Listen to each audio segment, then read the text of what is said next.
Good afternoon sa ating lahat. Ito pala mission natin ngayon. Palit tayo ng kable ng main hoist. Ayan, papakita ko na lang sa inyo. Yan yung diskarte mga kagrasa. Ipit na lang siya ng forklift tapos atake na siya doon. Ayan. Diba? Group pala to na crane mga kagrasa. 100 tonner. Kaya nitong binubuhat 100,000 na kilo ba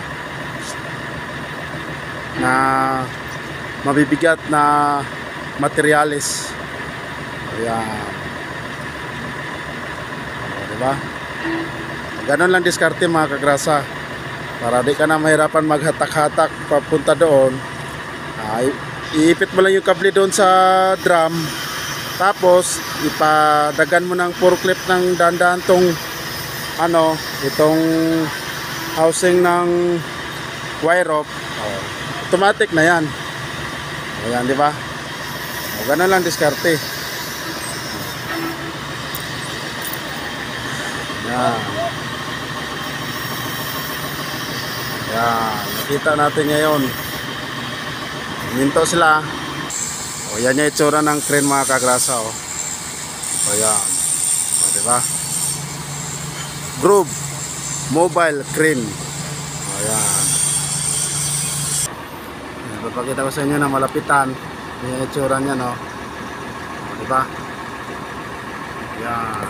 Nakadagan yung para hindi magluluwag yung yung kable. Unti-unti siyang dinadaganan ng forklift para yung hatak tuloy-tuloy.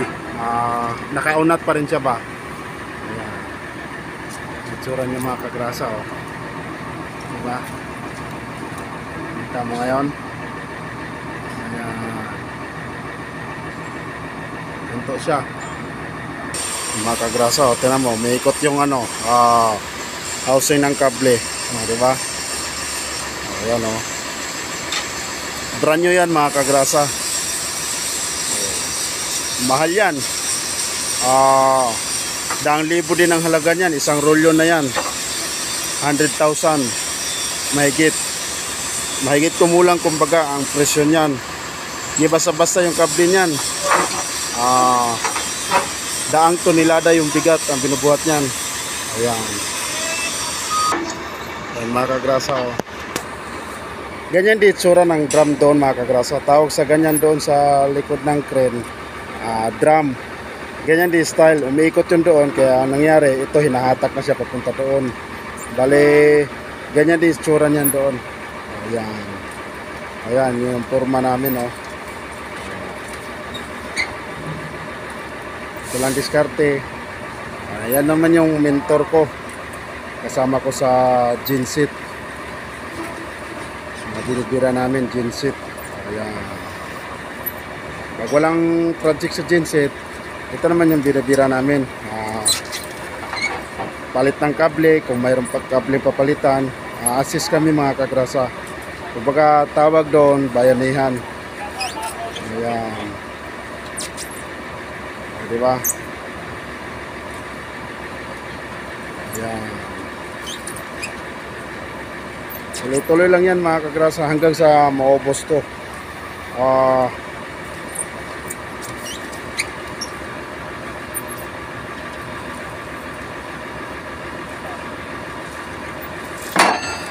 Whoop! Tingnan mo, nag-slide. Whoop! Nadaga na naman siya ulit. Atras siya.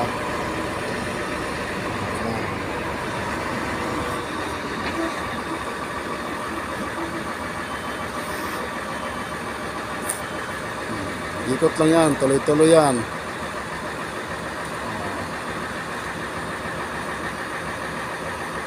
Yan naman yung malupit namin operator, si Angelo Manalang.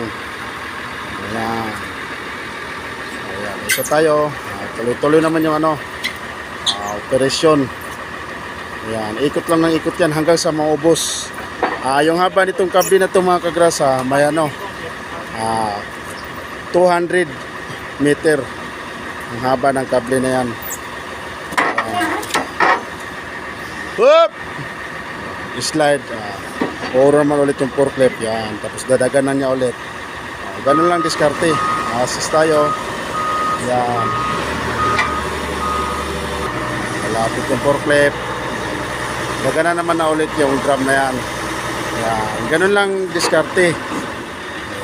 Hanggang sa maubos yan ba? Tuloy-tuloy lang. Yan.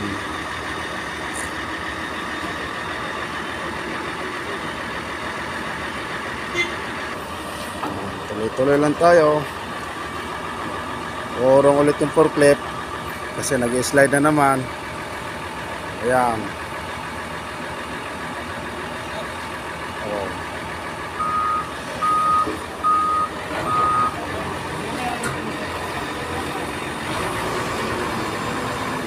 Para di mahirap kalasin yung kable, ganun lang diskarte mga kagrasa.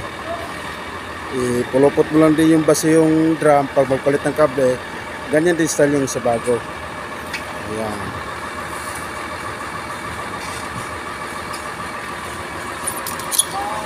Ikot naman ulit.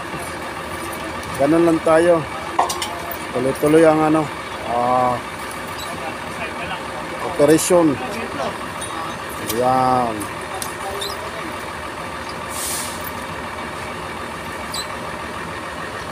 Ayan, ang laki ng crane na yan mga kagrasa, oh. Double engine yan. Ito, pang travel na engine. Yung isa naman, pang lifting na engine, yung kabilang cabin sa taas. Yung tawag dyan, double engine groove. Ayan, diba? Tuloy-tuloy lang yan. Ayan, konti na lang siya mga kagrasa. Isang na lang, isang rolyo na lang, isang ikot. Yan yung itsura niya, no? O, diba? Tuloy-tuloy. Nakabantay yung mga kasama ko doon, no? Ayan, nakaabang. Yung pinakadulo niyan, ilalagay natin dyan mamaya. Kaya na mga kagrasa. Okay na mga kagrasa. Tapos na siya. Kakabit na lang siya dito. Hindi ko na kayo mantay kasi ako uuwi na. Malayo pa uwian. Tanay Rizal. Dito pa ako ngayon sa Pampanga area. Salamat!